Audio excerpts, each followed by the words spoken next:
Supreme court के retired जज justice RF Nariman ने कहा कि बाबरी मस्जिद विवाद से संबंधित पिछले कुछ वर्षों में सुप्रीम कोर्ट द्वारा दिए गए फैसले धर्मनिरपेक्षता के सिद्धांत के साथ न्याय नहीं करते हैं। खासकर 2019 के फैसले में, जिसमें मस्जिद को गिराए जाने वाले स्थान पर मंदिर के निर्माण की अनुमति देकर इस मुद्दे का निर्णायक रूप से फैसला किया गया।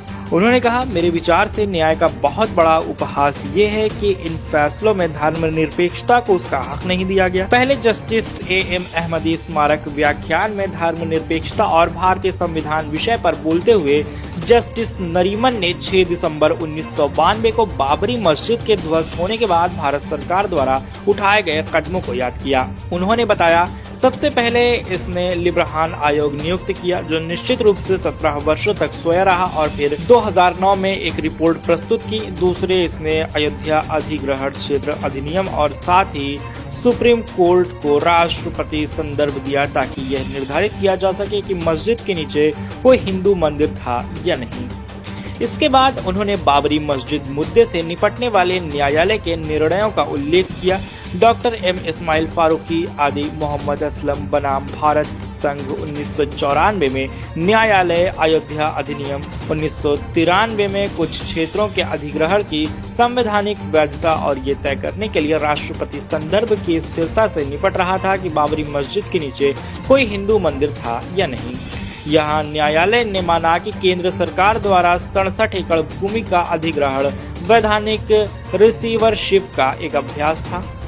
अधिग्रहण अधिनियम की धारा 7(2) में कहा गया कि अधिनियम की तिथि यानी 7 जनवरी 1993 को यथास्थिति बनाई रखी जाएगी। इस यथास्थिति का मतलब था कि हिंदू पुजारी अंदर प्रार्थना कर सकते थे। यहाँ न्यायालय की राय में तीव्र मतभेद था, जबकि प्रावधान में 3:2 बहुमत से बरकरार रखा गया था। अल्पमत में जस्टिस अहमदी ने कहा कि कानून धर्मनिरपेक्षता के खिलाफ है।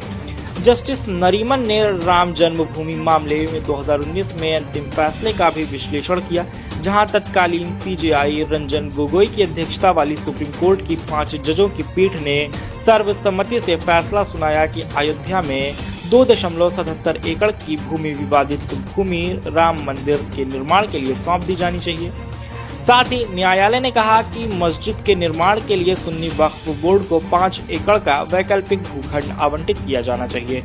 न्यायालय ने कहा कि 1992 में बाबरी मस्जिद को ढहाना कानून का घोर उल्लंघन था।